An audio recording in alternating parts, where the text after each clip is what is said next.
everyone. Welcome to another awesome episode of Faces of Founders. Today we have Serafim Nanos joining us today virtually. Thank you enormously for coming on today. Thanks. I'm excited to be here. Thank you very much. What program did you graduate from, and what year did you graduate?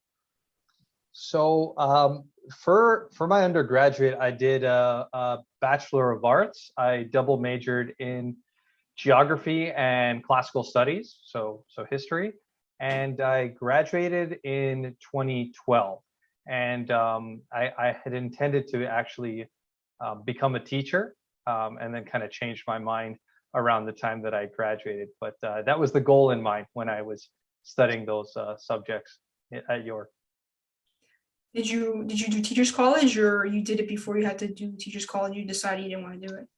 No, when I got to the point that I had to decide if I was going to do teachers college, I decided it. I didn't think it was for me, and there was just too much dedication at that point to go through with it and not end up a teacher. But I sort of do something very similar to teaching today, but I can get to that in a bit. Great, yeah, we're excited to hear about it. Please explain the work you do for a career and what is your favorite part of your job? Yeah, for sure.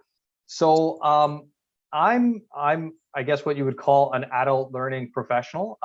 My title is a learning and development trainer. Many people know my position as, say, a corporate trainer, and I specifically work in finance. I work for a mutual fund company known as CI Investments.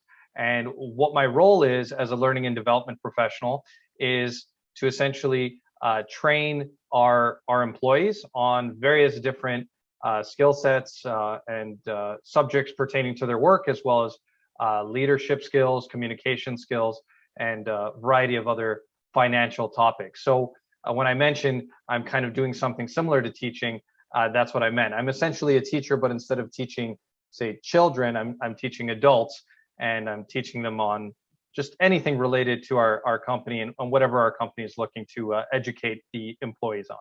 So that's currently what I'm doing, and I've been doing that for about 5 years now. So is that like your full, does that take all the time of your job, or do you do like these courses plus something else as well? That's a great question. So I would say I used to spend the majority of my job in a classroom setting, teaching, and then when the pandemic started, I kind of flipped everything to online virtual.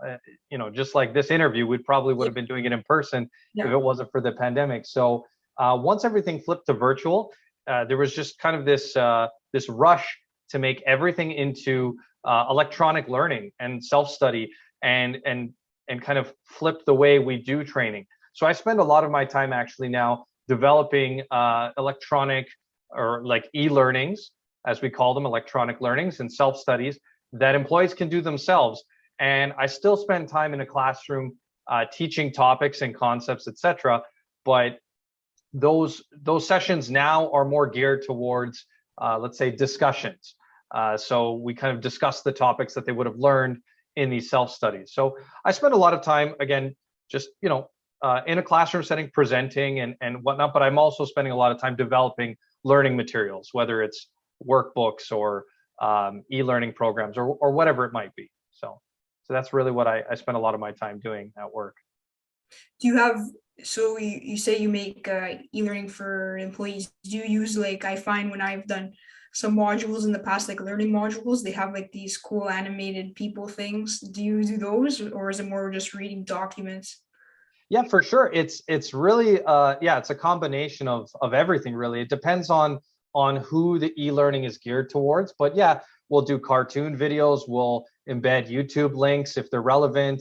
It's almost like a website. So it's almost like you're creating a website and somebody's just reading through the website and then changing the page. And again, it depends on the topic. Some topics are more fun. I like to spice things up and just add in pop culture references and whatnot.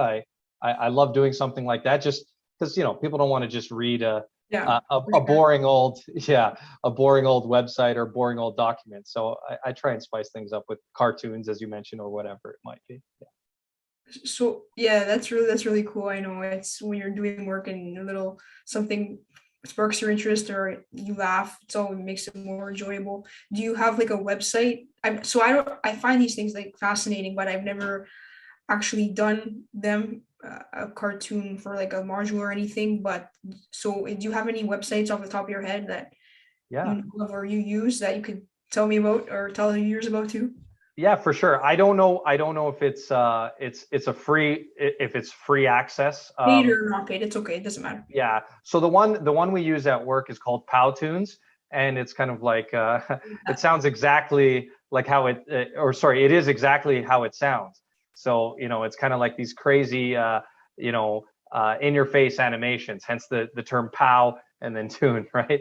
So it's I don't know how to explain it other than it's like clip art cartoons, and they pop in and out of the screen, and it's fast-paced cartoons, and they're very easy to absorb and whatnot. So yeah.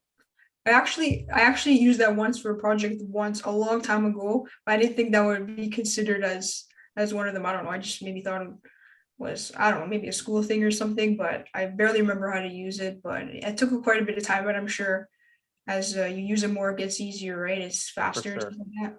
Yeah. For sure. Yeah. And do you find like they've advanced with more functionalities over the years?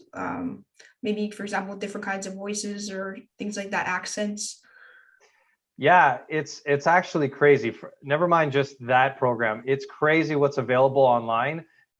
Just the whole learning and development world when it comes to any industry is just booming right now, in the sense that everybody's doing virtual online learning. And so all these companies are coming out with these, different platforms like Powtoons, et cetera, to build these online learning environments. And yeah, in the last 2 years, the things that they've added to Powtoons or some of these other online platforms is it's crazy. It's just it's wonderful, because it just makes our job easier for teaching, to have a variety, whether it's adding new cartoons or live action people on the screen, or whatever it is. It's very very neat to see how fast the virtual learning world is expanding, for sure. Yeah, and definitely like a mix of that with reading. It makes it a lot more fun. And some people don't find that they learn best when reading, so they have the visual aspects, and they might enjoy it more and retain more information. So that's also another Yeah. good thing. Fantastic. Okay, what are some of your passions and interests? That's a great question. So some of my passions and interests. I personally I love traveling. And I mean, I think that's a lot of people's Yeah. passion and interest. But I love traveling, and of course, with the pandemic, it's been tough traveling, and I haven't done as much as I'd like over the last couple of years. But it is what it is, and I love traveling so much that actually, a couple of years after I graduated, I found a job as a part-time tour guide. So what I was doing was I was essentially taking foreign exchange students on tours of Montreal, Quebec City, even New York City, Ottawa, just various cities that you could drive to essentially within about a day or so from Toronto.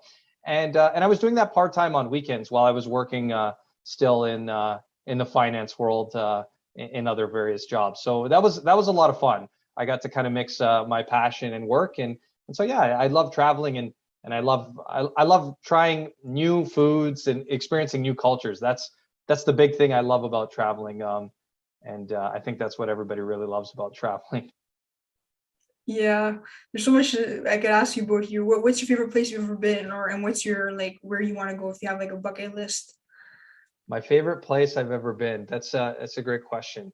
Um, I will say one of my favorite experiences is I did a trip to Italy. It was a few years back, and I basically went up and down the I guess it would be the west coast of Italy, and I traveled down to Malta and visited the country of Malta as well, and took a boat across. And that was one of the best trips I've done, because I just found it was a very every city, every town in Italy, from the top of Italy down to the bottom, and then even Malta, it was just a completely different experience. And it was just fun to kind of every day be in a new town, new city, and experience a different almost culture or lifestyle. that they had there. So that was one of my favorite trips that I did. And in terms of a place that I'd really like to go Or where I several. haven't. You probably Sorry? have several. You probably have several, I'm sure, more than one. Yeah, I do. But I would say one place I'd really like to go. I would say, oh, I'll throw a couple out there is Japan and South Korea. I haven't really been out to Asia yet, and I really want to make that journey. And I'm hoping when I do go out and do a flight out to Asia one day that I'll be able to hit a few places off my bucket list because it's a long trip. So once you get out there, you might as well make use of it and see as many places as you can. Yeah, it would have been cool if you went during the Olympics, but obviously you haven't been there yet, so you Yeah. wouldn't have went. But yeah, that's great. And do you have like a specific, like you saw online, well, how they looked and you sort of fell in love with it, or do you like their cuisine and you try it here and that's why you want to go, or maybe you know people there? Yeah, no, for sure. It's a bit of a bit of both. I've tried cuisine here that I loved, and I was like, oh, I'd love to try this in the actual country where this, where they make this and specialize in this. But also, it's just Netflix and all the streaming services. They have these travel shows, and just watching travel shows and kind of being transported there through the television, but wanting to actually see it in person is a whole different experience, of course. And so, just through various documentaries and TV shows, I've almost kind of fallen in love with those cities or those countries. Sorry, and I'd love to make my way out to Japan or even South Korea one day. So yeah. Hope you get to visit those places. Do you have any travel vloggers that you like? None in particular, but I will say I'm a big Anthony Bourdain fan, and Or you he's watch done the show? Okay. Yeah. he's done a lot of culinary shows where he travels the world, and I love shows where they mix food and travel together. I used to watch the show a bit when it was on before when he's still alive and it was on TV a lot more. But and I've seen some specials of him with Anderson Cooper trying some food that's very unique. I don't remember exactly what it was, but I remember seeing that too. And then again, I watched some of the episodes, but yeah, I know a lot of people like him. I've heard that a lot. Yeah. And speaking of cooking shows, you like Gordon Ramsay or Jamie Oliver, stuff like that? I'm Or not crazy. Yeah. the I'm travel not. aspect you like in it, right? Sebastian. Yeah. Yeah. Yeah. I like those shows like You Gotta Eat Here or Diners, Drive-ins and Dives. Oh, that was pretty good. Yeah, those foods look so good, but some of them really unhealthy, but they just look so good. Yeah, those are fun shows. Yeah. Yeah. And I wanted to ask you, I've seen on TV on YouTube, they have these wonderful channels. I'm not sure if you've seen them before, where they actually walk you through the place, any place. Like for example, I've seen New York City where they walk you down. Obviously, you've been there, so you would probably go do that. But I'm sure they have like Japan or Korea. It's like you walking down the street, and it's kind of like you're beside them, but you can't be there. So it's a more interactive version of Google Maps, I guess you could say. Yeah, So for sure. Yeah, yeah, no, I've seen those. I've seen those.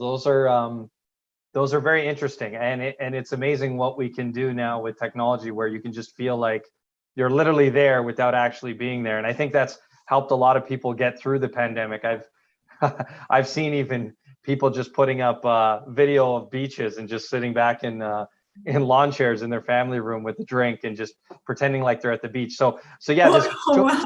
yeah, virtual reality, it is amazing. It's definitely not the same, but yeah, no, I've watched a few of those, and it's funny because I've watched some of those walkthrough travel videos where I feel like, and then I've gone to the place where they've done the video, and I almost feel like I've already been here because I've watched it. And so I try to avoid doing that because I like almost the element of surprise when I go somewhere new. But I know it's definitely an experience if you can't maybe afford to get out somewhere or you don't have the time. It's nice that those are available for people to watch for sure. Yeah, and like the 4K ones, they got 8K Hmm. now. Hmm. Is there anything more than 8K? I don't know. Is there? Do you know? I don't know. But yeah, even if you can't get there physically and it's too much of a walking experience, like some places they're not as accessible because they're so high elevation and steps and stuff, or maybe the altitude you can't handle it. So yeah, definitely they have so many and so many more being added to. And then they have like, I've seen some Christmas ones on Christmas villages. So if you're like one of those people like me, well, I don't watch them, but I'm just saying I generally get very excited for Christmas like all year round. So if you like that kind of stuff, you can always watch it. Or specific festivals, I'm sure they have those as well, like one they have in Brazil, or the Italian one. You can watch that too. So it's YouTube is really good. I like it. Well, we have our show on YouTube, so of course I'm gonna say this. Fantastic. Okay, what are some of your favorite memories as a student at York University and as a member of Founders College? Well, I have far too many favorite memories as a student at Founders in York, but I will say that some of the highlights were definitely when I was on the Founders College Student Council, and that was from 2009 to 2011. So I was the athletic rep on the student council in 2009, 2010. And then for 2010, 2011, I was the vice president of athletics. And definitely some of my favorite memories were during that time, because I'm a big sports guy, and I love playing sports. I love watching sports.